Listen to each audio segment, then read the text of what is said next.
اعوذ باللہ من الشیطان الرجیم بسم اللہ الرحمن الرحیم۔ ناظرین، آج آپ کو ایک سچی بات بتاتے ہیں جو رب کی طرف سے بات کی گئی اور آج وہ پوری ہو گئی ہے۔ 100 باتوں کی ایک ہی بات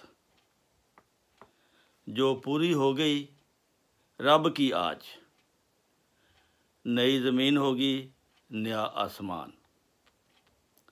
یہ بات حضرت مرزا غلام احمد قادیانی، امام مہدی علیہ السلام، مسیح موعود علیہ السلام نے اپنے رب کے حکم سے خبر پا کر آج سے 132 سال پہلے یہ کہی تھی۔ رب نے مرزا صاحب کو مخاطب کر کے فرمایا کہ میں تیری تبلیغ کو زمین کے کناروں تک پہنچاؤں گا۔ آج دنیا کے 212 ملکوں میں وہ تبلیغ جو حضرت امام مہدی علیہ السلام کرنا چاہتے تھے، اس کو ماننے والے 212 ملکوں میں قائم ہیں، جماعتیں قائم ہیں۔ لاکھوں کروڑوں کی تعداد میں وہ افراد موجود ہیں 212 ملکوں میں جو اس بات پر یقین رکھتے ہیں کہ امام مہدی علیہ السلام آ گئے ہیں۔ حضرت محمد رسول اللہ صلی اللہ علیہ وسلم کی پیشگوئی کے مطابق یہی امام مہدی ہے۔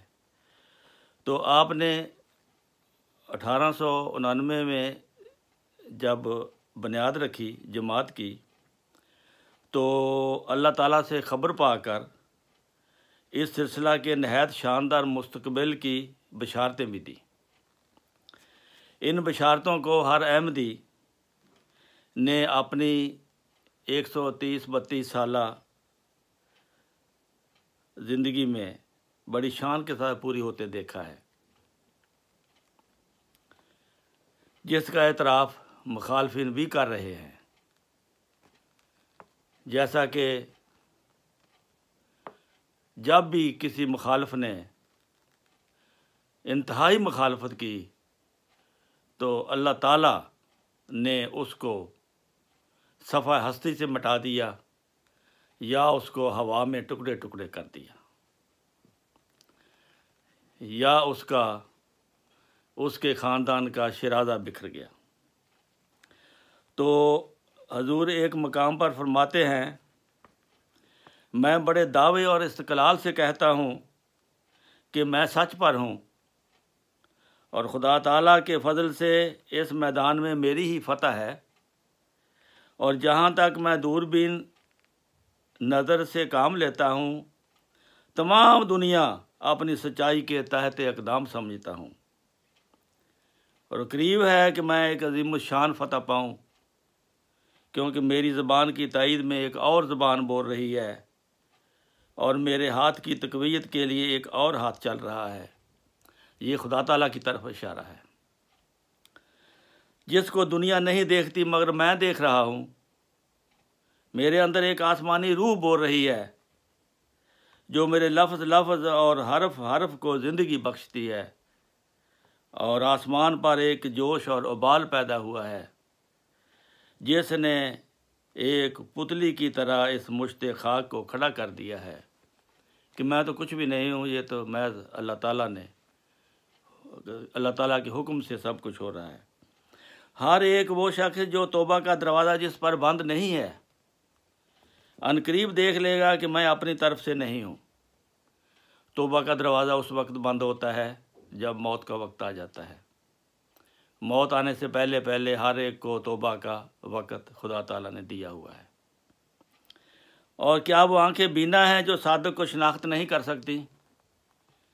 کیا وہ بھی زندہ ہے جس کو اس آسمانی صدا کا احساس نہیں؟ یہ خدا تعالیٰ کی تقدیروں میں سے ایک تقدیر ہے جس نے بہرحال پورا ہو کر رہنا ہے، اور نئی زمین ہوگی اور نیا آسمان ہوگا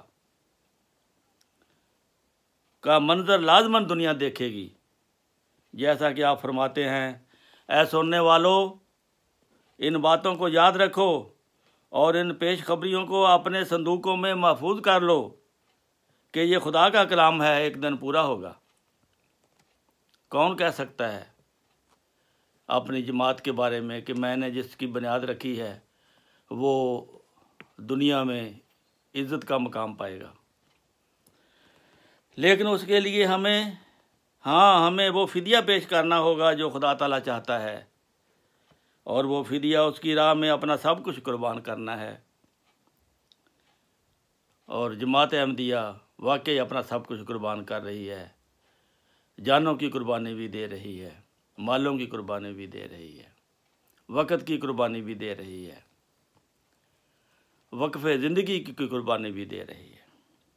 ہمارے پیارے امام حضرت خلیفۃ المسیح خامس اید اللہ تعالیٰ بنصر عزیز آج ہمیں اس طرف بلا رہے ہیں، پس ہمارا فرض ہے کہ اپنے امام کی آواز پر لبیک کہتے ہوئے اپنے تمام وسائل اور صلاحیتوں کو خدمت دین میں لگا دیں، تا وہ دن جس کی خوشخبری حضرت مسیح موعود علیہ السلام نے دی تھی وہ جلد آئے اور سلسلہ کا مقصد پورا ہو۔ تو یہ ہے پیش گوئی اور یہ ہے خدا تعالیٰ کی بات جو پوری ہو گئی۔ اب غور کرنے والے یہ غور کر سکتے ہیں اس طرح سے کہ پاکستان میں جس کا ریاست مدینہ کی طرز پر بنانا ہے پاکستان کو، مدینہ میں تو کسی مذہب پر کوئی پابندی نہیں تھی۔ مدینہ میں کلمے نہیں مٹائے جاتے تھے بلکہ لکھے جاتے تھے، لیکن پاکستان میں کلمے مٹائے جاتے ہیں، مسجدوں کے مینار گرائے جاتے ہیں۔ مدینہ میں ایسا نہیں ہوتا تھا۔ نبی کریم صلی اللہ علیہ وسلم کے زمانے میں ہر مذہب کو وہاں پہ تبلیغ کی اجازت تھی۔ پاکستان میں کلمہ توڑنے کی مہم جو جاری ہے، یہ لوگ اپنا ہی کلمہ توڑ رہے ہیں، جس کو یہ پڑھتے ہیں، جس کو یہ مانتے ہیں، اور اپنے پاؤں پر خود ہی کلاڑی مار رہے ہیں، کیونکہ جماعت احمدیہ تو پاکستان بنانے میں جماعت احمدیہ کا تو بہت بڑا کردار ہے، اس کا تو پاکستان میں حصہ ہے۔ مولوی جو کلمہ توڑتے ہیں، کلمہ توڑواتے ہیں، ان کو وہ تو پاکستان کی پے بنانا بھی نہیں چاہتا تھا۔ قائد اعظم ان سے ناراض ہو کر کہ یہ مسلم لیگ کی حمایت نہیں کر رہے ہمارے ملا، وہ انگلینڈ چلے گئے تھے ناراض ہو کر، اور ان کو منا کر واپس لانا وہ جماعت احمدیہ کا کام تھا۔ ہمارے مبلغ ان کو منا کر واپس لائے تھے، جنہوں نے آ کر پھر پوری اس کی مدد کی، اور اس کو پھر پاکستان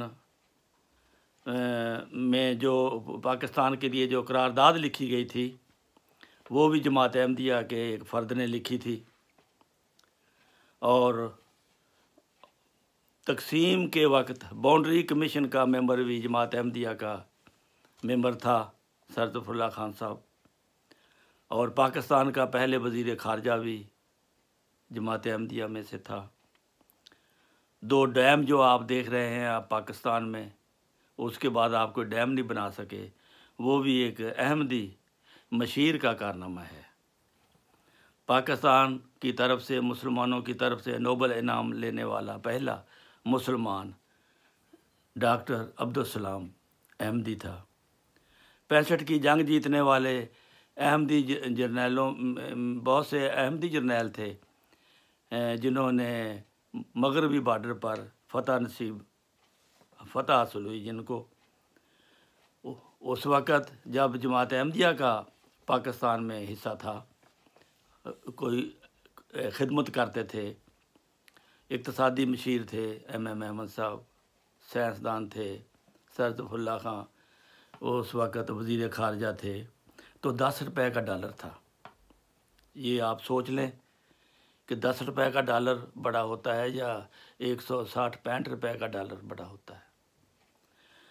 تو اسی زمانے میں جماعت احمدیہ کے مضبوط کردہ پاکستان نے جرمنی کو لاکھوں ڈالر کی مدد کی تھی اس وقت جب جرمنی کو ضرورت تھی، جب جرمنی غریب ملک تھا، جرمنی تباہ حال تھا، اس وقت پاکستان نے ان کی مدد کی تھی۔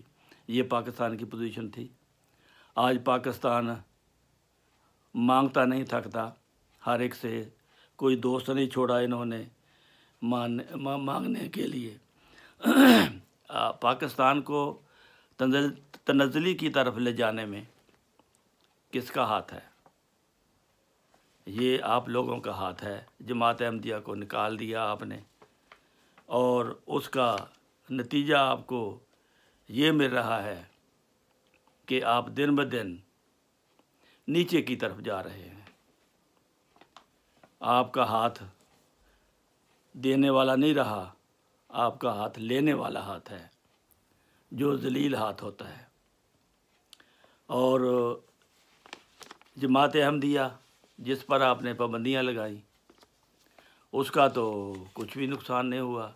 اس کے تو 210 ملکوں میں اس کے مشن قائم ہو چکے ہیں، اس کو ماننے والے قائم ہو چکے ہیں۔ تو یہ سوچنے کی باتیں ہیں۔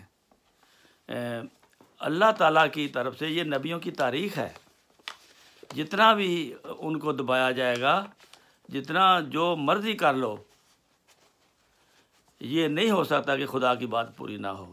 اگر خدا نے امام مہدی بھیجا ہے تو خدا نے اس کی مدد کرنی ہے، اور وہ کر رہا ہے۔ اور اللہ تعالیٰ آپ کو سوچنے کی، سمجھنے کی ہدایت دے، توفیق دے کہ انکار کرنے والے ہمیشہ گھاٹے میں رہتے ہیں۔ میں تو یہ آپ کو بتانا چاہتا ہوں کہ ابھی بھی وقت ہے، غور کر لو، کہیں وقت ہاتھ سے نہ نکل جائے تو پھر پچھتائے کیا ہوت جب چڑیاں چوگ گئیں کھیت۔ آخر دعوانا ان الحمدللہ رب العالمین۔ السلام علیکم ورحمۃ اللہ وبرکاتہ۔